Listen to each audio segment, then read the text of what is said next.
Hey, hey, hey, goodness, goodness. This is Sporty King coming to you live. And hey, you know what? Welcome to Glue Wednesday. And my message starts at 1 o'clock, but I always like to get on early because in case, it's a matter of personal taste when you're doing a live broadcast. Some people say, hey, if your broadcast is at 1, you get on at 1. And that they're not wrong, but I say that if my broadcast is at 1, I get on at 12:55. Why? Because somebody may have it programmed into their technology. Remember, we're technologically driven, and they may have it programmed in as, and the message pops up. Sporty King is going live. And say, "Oh my God, I totally forgot. I need to close this out." I let you start having that little wonder and close out 5 minutes in advance. Also, this is my day where I like to be more interactive so I can give my shout outs if anybody comes on. And there's always going to be a slight delay because I'm using a technology, an app called StreamYard to broadcast live to Facebook. So sometimes the comment comes in and I will still be talking and I have to go back to deal with that comment happily. Like, for instance, I get to say shout out to my boy Vic. All right. Hey, what's good, sporty family? Yeah, we are family. And that's what we have to remember sometimes. Take a sip. We have to remember to take a sip every now and then.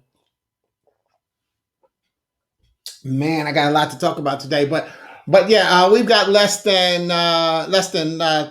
4 minutes for today's message. But again, Wednesday is my more interactive day. I do a broadcast on Monday and Friday as well. Monday is a recorded 1 to 2 minute inspirational message called the Monday Morning Moment.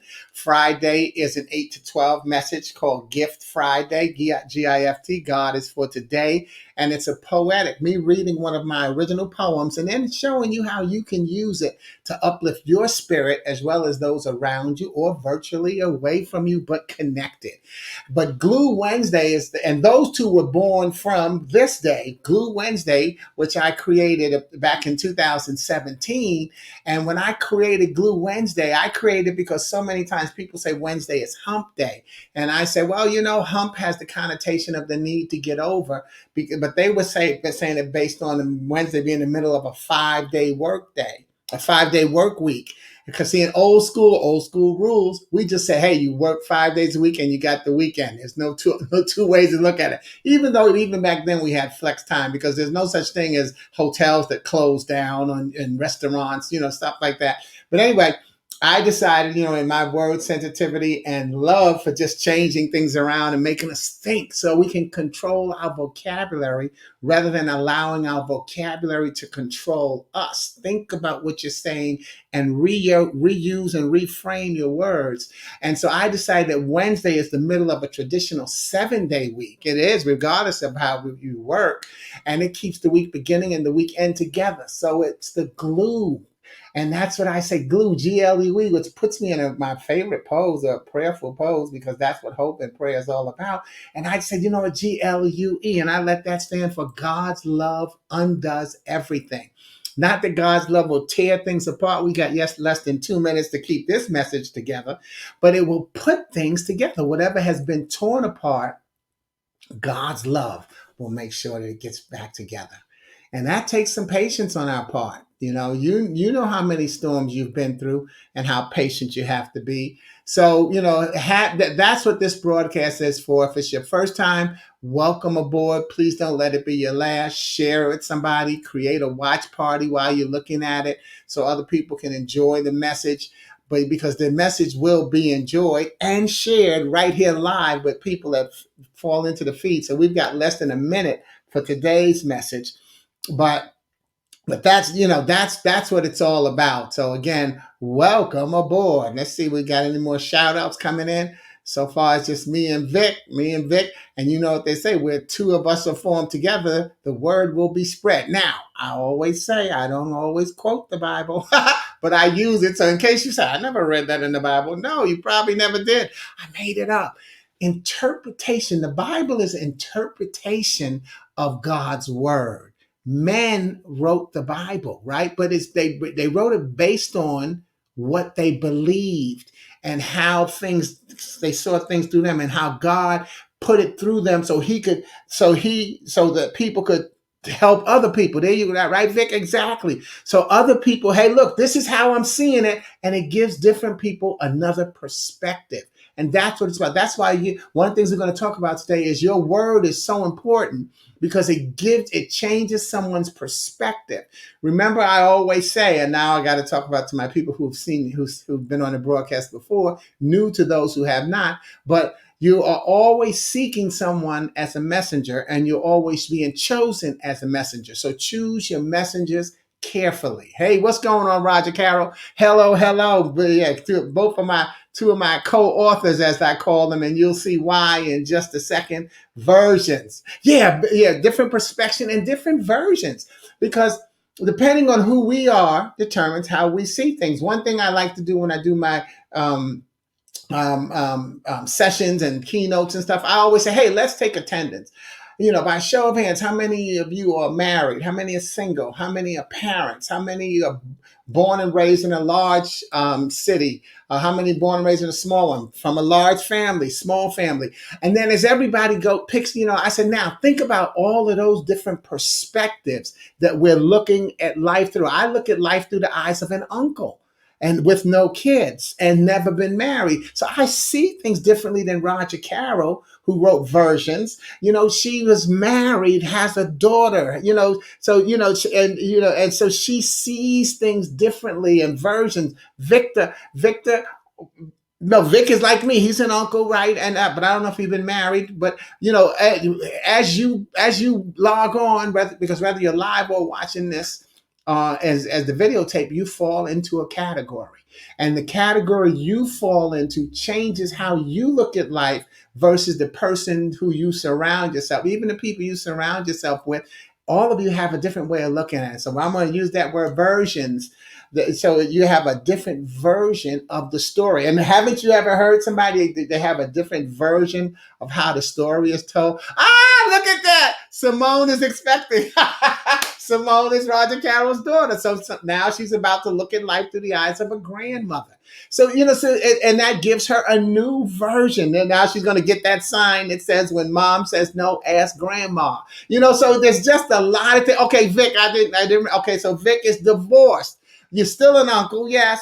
You've been uncle, but and he'll always be divorced. So so again, see, those are different versions and categories through which we see life. And when we're someone's messenger, guess what? Now we impact how they see life.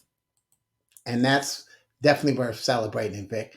Vic is saying congratulations to Roger Carroll on being about to become a grandmother. But congratulations is something that we should always have, because we should always be celebrating. We just finished celebrating Mother's Day on the man-made calendar, but is it ever not Mother's Day? Is it ever not Father's Day? Is it ever not Valentine's Day, where you should show your love? Is it ever not Veterans Day, where you should appreciate our military service members and families that go through, who give their life for this country? Is it ever not New Year's, because we start a new 365 every day? Is it ever not your birthday, because you're going to be your blessing for the full 365? See, congratulations and celebration are always in hand.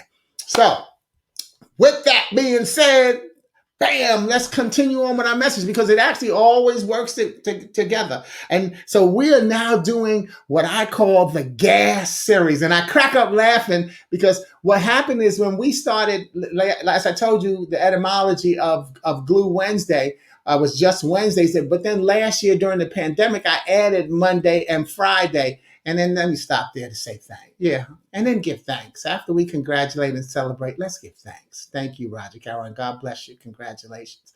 But remember, so we had Glue Wednesday. Well, I bumped it up during the pandemic to Monday and Friday as well. And so what I did to help the message be more relevant and more interactive is I said, hey, look, each day, each message, I'll make the next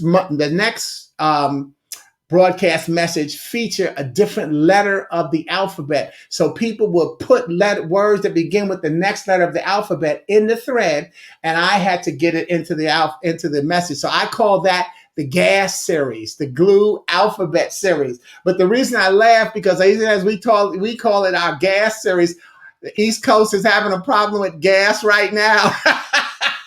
And and some people are acting like this is new. But guess what? Old school, remember they had the gas strikes where you couldn't get gas? You had to get gas only according to the last number on your license plate. You had odd and even days. And now they can't do that now because we got vanity plates where people got their names. So what would they do? So see, they just copying off of us, y'all. We've been doing gas for over a year now.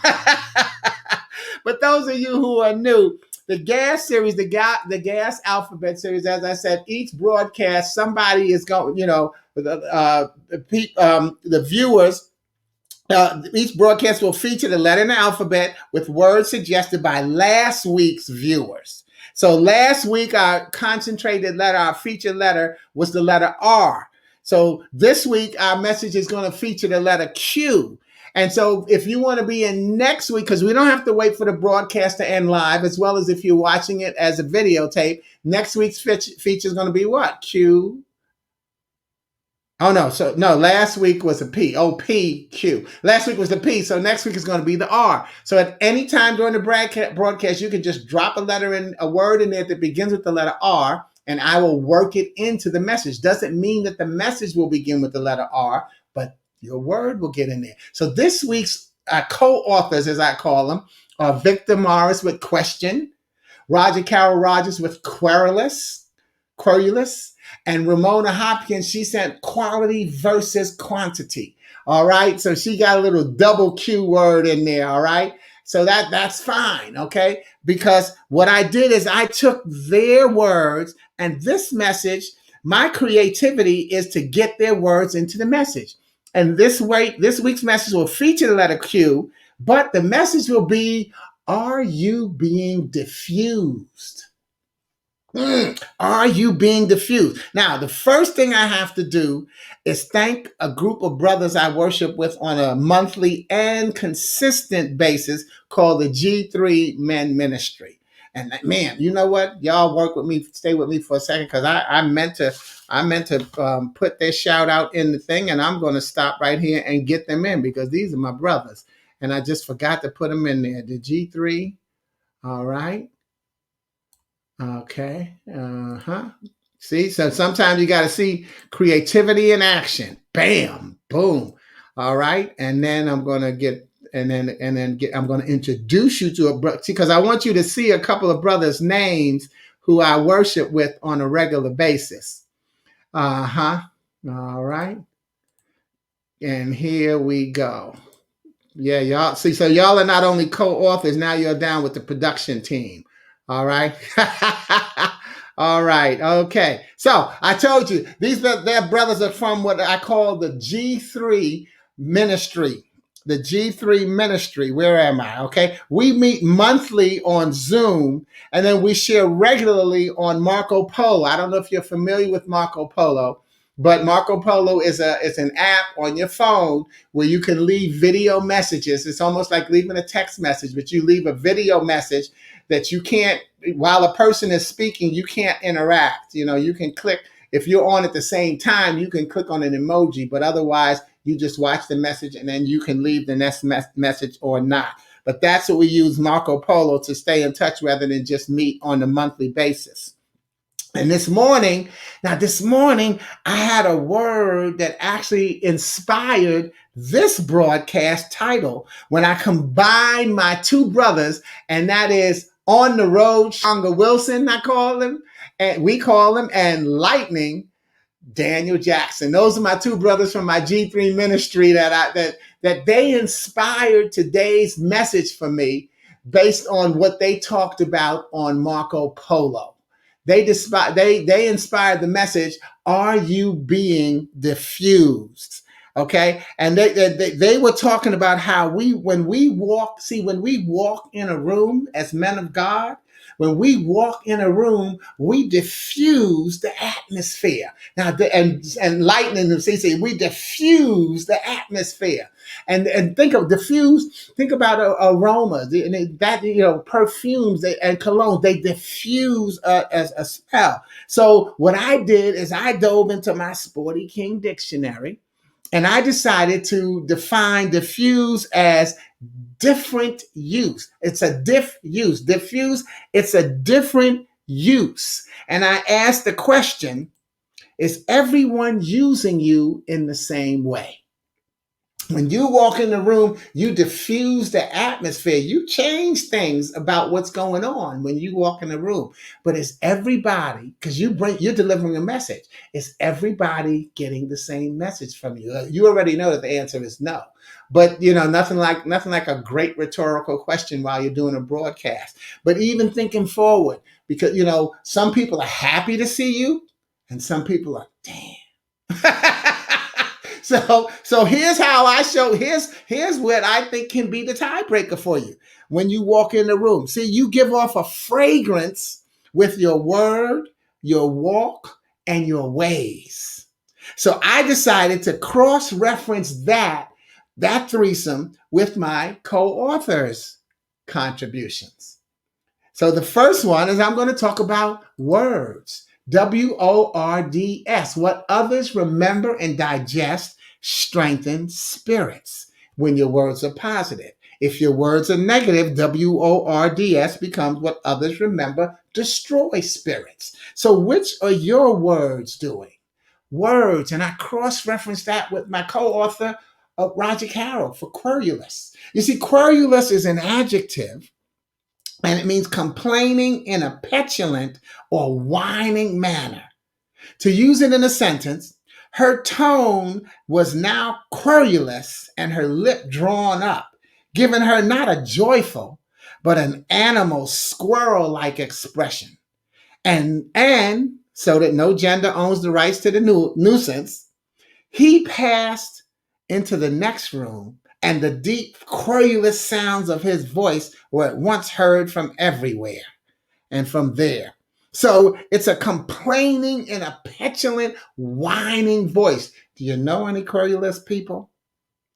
Well, their words even come out querulously. Because there's a difference between someone saying, man, we're cooped up, and man, we're cooped up. Man, we're cooped up. You see? That can be querulous. But you have to ask yourself, are you querulously spewing out negativity and destroying those who get a whiff or inhale what you say? Because you are somebody's messenger. So are you querulously spewing out negativity and destroying those who get a whiff or inhale what you say? Or are you testimonially shouting out the blessings that keep you during the storm? Because you see what? You know what? We're always in a storm. On April 23rd, I posted, if I can't talk about my storm while I'm in it, I've already given in. If I can't talk about my storm while I'm in it, I've already given in. You see, we're always, coming into a storm, in a storm, or coming out of a storm. But I say, let's just focus on being in the storm, because even once you come out, you going in a new one. You don't know when your storm started, but the storm, you notice when the storm hits you, but you don't know when the storm started, because even using the weatherman, they'll see a hurricane coming, but it could die before it gets there. Its intensity will either pick up or lessen before it hits to where you are. So if you can only talk about your storm while you're in it, if you can't talk about your storm while you're in it, you've already given in. See, so right now, that's the querulous, we're all locked in. No, well, what new things are you learning and sharing? I hope you're getting my weekly. I send out I send a weekly email that takes all three of my broadcasts in, and I also include a message on there because I send out a monthly fun letter called the Golden Brick Road. But what I'm asking people for on um, on my weeklies right now is give me what new traditions you've learned through the pandemic. What are you celebrating? What can you see? Don't just focus on the challenges. You can get those from the news. You can get it from your querulous neighbors. But what do you do? What have you done? You made it. Haven't you been the glue? You've made it this far. We're past the anniversary of COVID-19. So you mean to tell me you haven't done anything to make it? And what can you say? What are you conscious of it? Because that's what's going to keep you getting. That's what's going to keep you going. All right. So let me take a message a second there and say, yes, here we go again. All right. I skipped a couple of messages, huh? All right. Yeah. Congratulations. Thank you. Welcome. LOL. Yes. Yeah. Okay. Remember, y'all know when he put those things in there with whatever I was saying, but I like them a lot. What was I talking about? Was I talking about words when you said I like that, Vic? Or maybe talking about my two brothers, because you one of my brothers. That's my homeboy brother. But that's what I'm saying. Talk about your challenges while you're in the storm. That's how you can let the storm know. Look, excuse me, storm.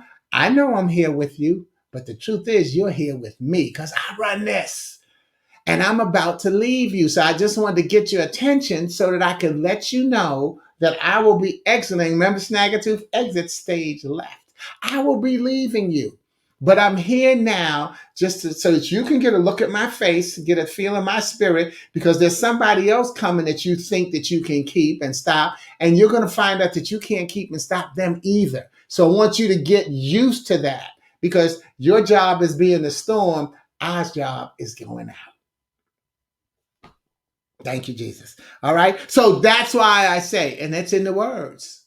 See, you got to speak to your storm. Like there's a saying that says, "Don't tell your storm how big how big it is. Tell your God how tell your no. Oh, don't tell God how big your storm is. Tell your storm how big your God is." See, there you go. So WORDS, what others remember and digest strengthens spirits.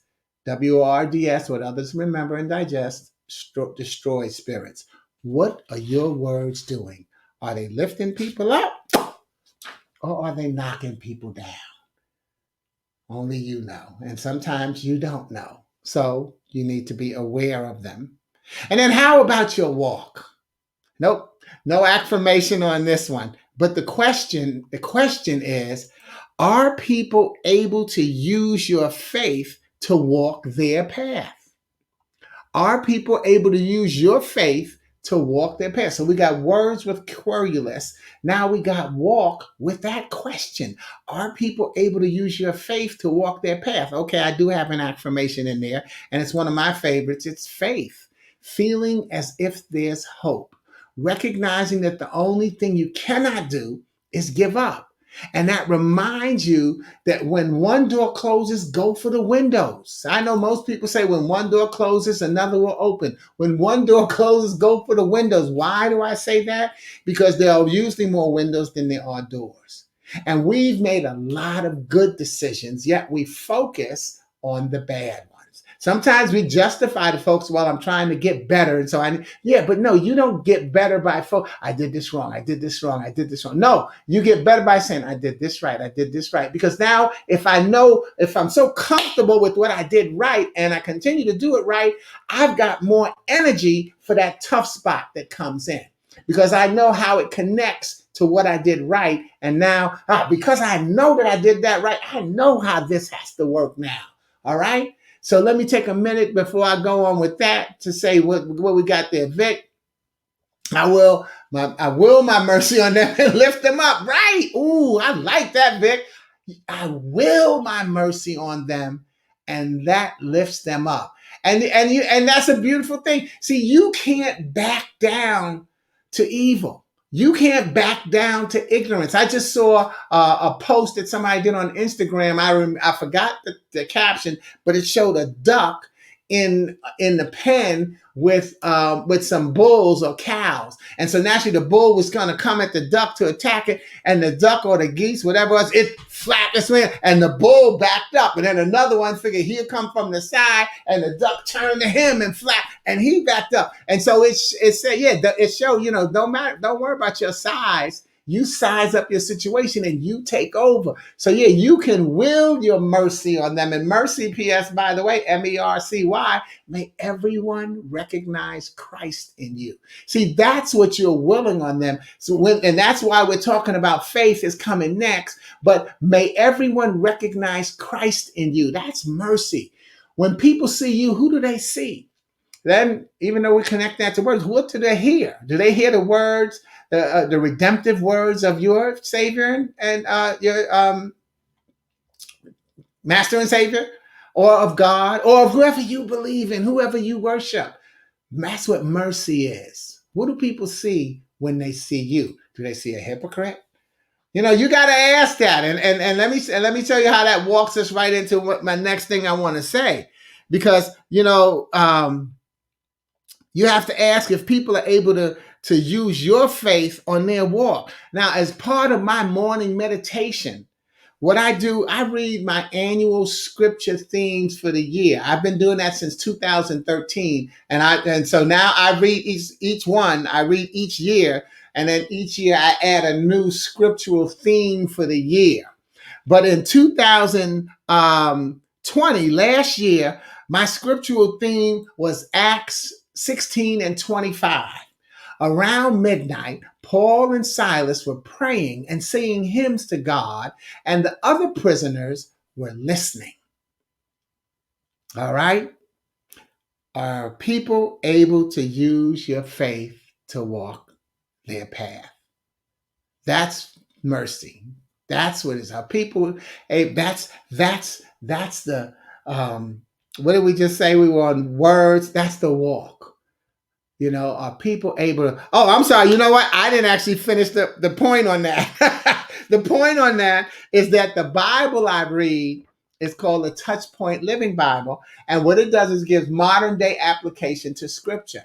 So to this, as it turns out, this scriptural theme of mine also has a touch point. So it doesn't do a touch point on every single line in scripture, but every now and then it does. If you're familiar with how you use a Bible, it's like called a concordance, similar to how in a dictionary you have the reference section, or in a paper you have your what is it called?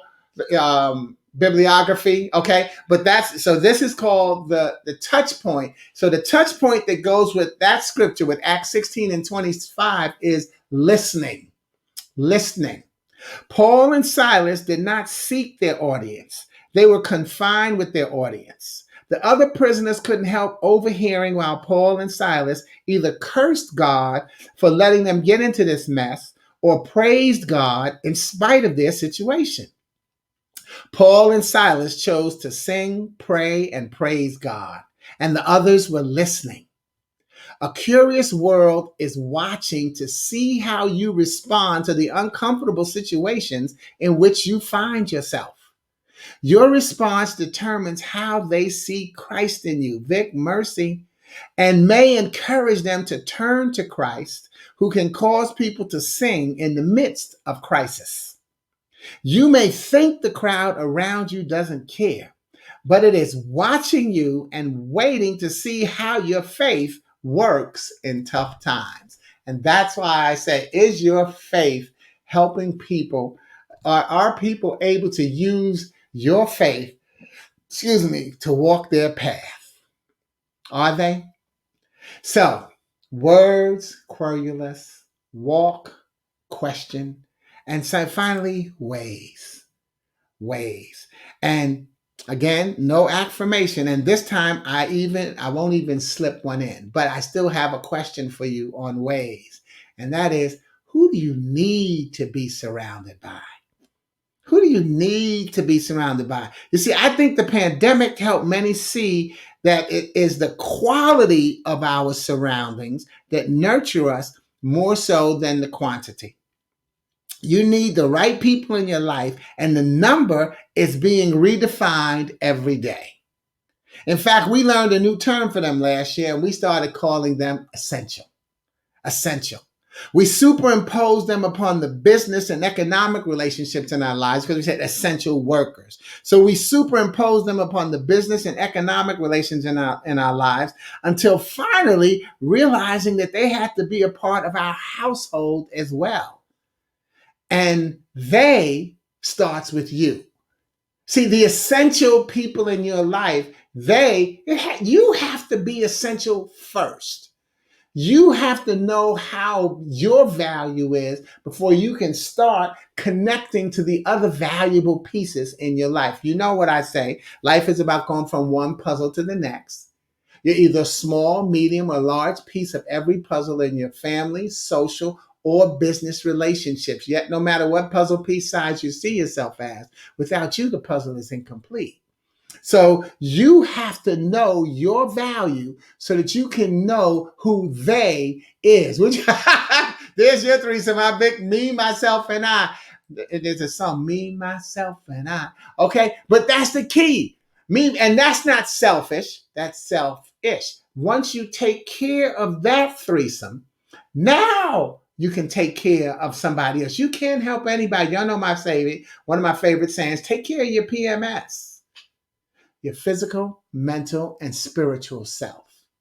You cannot help someone if you don't take care of yourself physically. When someone falls, you can't help pick them up. If you don't take care of yourself mentally, when someone needs career, life-changing advice, you can't give it to them. If you don't take care of yourself spiritually, when someone needs to have that faith to keep on moving, to move through the storm, you can't encourage them. So you have to take care of me, myself, and I so that you can take care of the essential workers. That's why they starts with you. Take care of yourself so that you can take care of the loved ones around you. What type of person are you that attracts the many ways that God will use you? You see, he only uses you in one way. God only uses you in one way. Where people are in their lives determine how they'll use your message.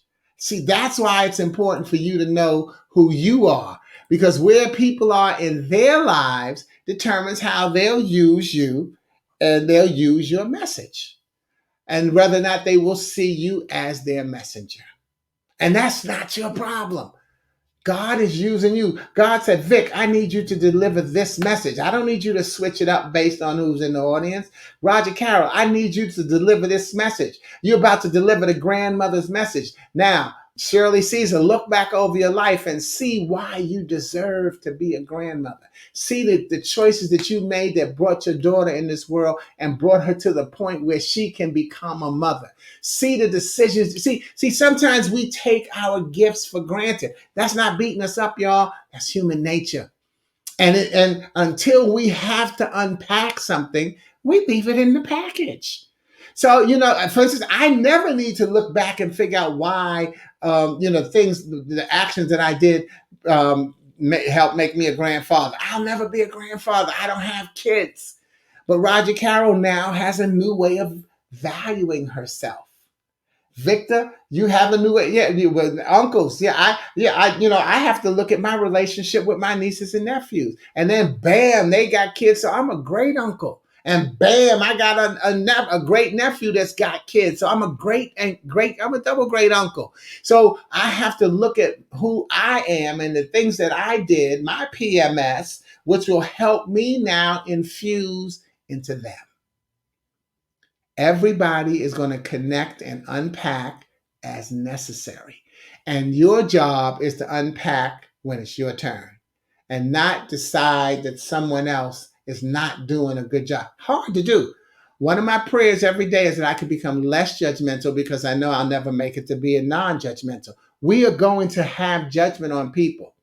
Don't think so? Here's one of the cliches that we like. Fool me once, shame on you. Fool me twice, shame on me. That is a judgmental statement. Really? Why? Here's why. Because see, once you scam me, Once you scam me, now the next person that looks like you, when they come, my wall goes up because I'm not getting scammed. Fool me once, shame on you for scamming me. But fool me twice, shame on me. Here comes that same person, same looking person with what I think is going to be that same scam. No, I'm not going to let it happen again. My wall goes up. That's judgmental. I'm judging you based on how you look. Isn't that what's going on in our society? Isn't that what we're fighting?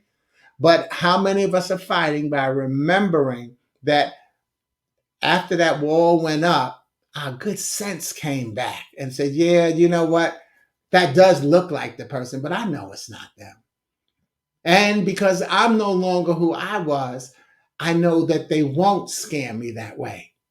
So not let me just get the wall out of the way, but let me go on around.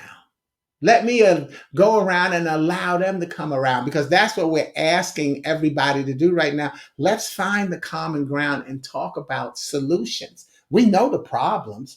We know the scam. We already judgmental. This is what that can do. Okay, good. We know that. What are we going to do so that everyone that looks like that doesn't have to be the person that we see as a scammer? Because you cannot judge the book by its cover. How many times have we been wrong about that? How many times have you just not known what someone was going through and how they had no choice in their outer appearance? We've got those. But let's not beat ourselves up. That could take us back to faith, because another F is forgiveness. But we have to forgive ourselves. I think I did a post either yesterday or day before, and it says, have you forgiven yourself today? Every day, y'all, forgive yourself. You're going to mess up. That's part of the deal. You're going to make a mistake. But forgive yourself, not in a way of, the hell with that. No, man, I said that and I could, okay, next time I'll handle that differently. Forgive yourself. You haven't had to handle that situation before. It doesn't give you carte blanche to be querulous. You know, it doesn't give you carte blanche, but it does say that you can forgive yourself and move on. Okay, so we're grand uncles. I didn't know that was really a term. I thought it was just double great. So I'm going to definitely go with grand. I ain't got a problem with that. All right. Okay. So anyway, remember, people where they are in their lives determine how they'll use your message. So here's what I want you to do. I want you to just pull it all together. Confidently walk in your word in a way that celebrates the different uses each person has for you. It means you're delivering a quality message throughout a quantity-driven society. Don't querulously question your gift to be the glue. Continue to help people keep it together by keeping it together as God's love undoes everything. Thanks again for joining me. How will you be, for the message, how will you be? Are you being diffused? Are you being differently used by people? And do you recognize that it's just a blessing? So you have to make sure that you're only being used. You recognize that God is only using you one way. Figure out how that is. And remember, Jesus even said to the disciples, if someone doesn't receive your message, kick the dust off your shoes as you leave. You're not here to be everyone's messenger. I think I posted that the other day. You're not everyone's messenger. Let it go. Find the people whose messenger you are so that they can get safe passage. There's a show getting ready to come on, and I got no sponsorship money, so I won't even say, but the Underground Railroad. You know, you see all of these things. Don't get angry when you look at history, y'all. Don't get angry. Get aware. Get aware and recognize, you know what? That's the way it was back then. Don't get mad at somebody modern day for what their ancestors did. Let's say, wow, that was the way, and that's how. So where have we come since then? Now, if you don't think we've come far enough, your anger is not going to get us further. We're going to stay there as long as you stay angry. So you have to measure, okay, we haven't come far enough. Okay, what do we need to do? We need to get together and figure it out. because the quality of our relationships is going to make a difference. And if I can't show myself when I come, if I can't diffuse the atmosphere when I come into the room, I have no chance of making the change that I want to see, because I know that I'm looking for positive change. Do you know that you are? I believe that you are, because you get on this broadcast. So thanks so much. As Vic says, peace. Thank you for the great message. Yeah, and be safe. Quality underscores the quest for excellence. And I love that, because it's a reminder that practice there's one of those cliches, practice makes perfect. No, it doesn't. Practice makes purpose. Purpose leads to excellence. And quality underscores that quest for excellence. You want to have your quest, let your goal be excellence, because you can attain excellence. In fact, that's my Monday morning message too, right? You can attain excellence. It's attainable, it's repeatable, and it's a great moment when you feel it. I've made it to excellence. That doesn't mean it's over. I've made it to excellence. Now I can move on. But when we say practice makes perfect, which is just a cliche that we just say it by rote, that means we just used to saying it because that's what everybody's been telling us. Our next sentence almost is in the next breath, but nobody's perfect. So we've already said practice makes perfect, but nobody's perfect. So now we've switched the goal of perfection, because we switched it from now saying, well, nobody's perfect, but I made it here. So we've now changed the goal from being here to being here. And we're settling for here. Why not make excellence the goal? And because excellence could be here, it doesn't have to be here. This could be excellence. So why don't we get excellence the goal and go back to what Vic said, so Vic can congratulate us, so that we can celebrate. And then we can do what Roger Carroll did. We can say thank you, because someone had to help us get there. See, you don't reach excellence by yourself. There's the PMS. You take care of yourself physically, mentally, spiritually. You can pick people up, push them in the right direction, and then pick them up again. So it all comes together, y'all. It all comes together. So once again, thank you for joining me on Glue Wednesday. Recognize and remember that God's love undoes everything. It will never tear you apart. But whatever has been torn apart in your life, God will put it back together for you.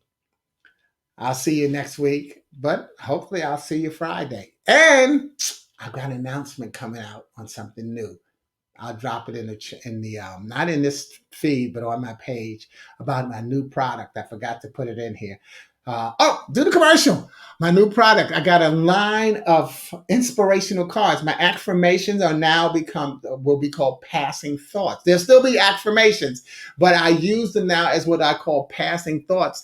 And it's an option. It gives you options. You can use them to send it to somebody, like you saw Faith, send it to lift them up, keep it to put on your wall. Or I've created a little game that you can use to share it, maybe like in a retreat or in a small group, and you can talk about blessings. Man, okay, yeah, I got to drop that. That'll be on my site today here in Facebook. And, and it's on my website already, but I just got to get that transfer over, y'all. I'm doing a lot of things, and I thank y'all for keeping me on the journey and in line. All right, over and out. This is Sporty King. Ciao.